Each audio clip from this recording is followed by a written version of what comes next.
कुल महीनन में ज़ीशान रमज़ान आ हा खुदा जो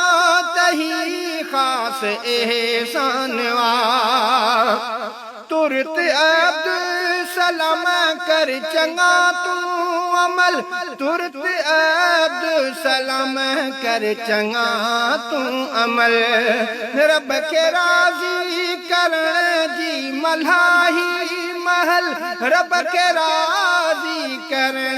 जी मल्हाही महल कर कदर न जो ही माह मेहमान आ कर कदर न जो ही माह मेहमान आ हा खुदा जो तही खास एहसान वा कुल महीनन में ज़ीशान रमज़ान आ हा खुदा जो तही खास एहसान वा।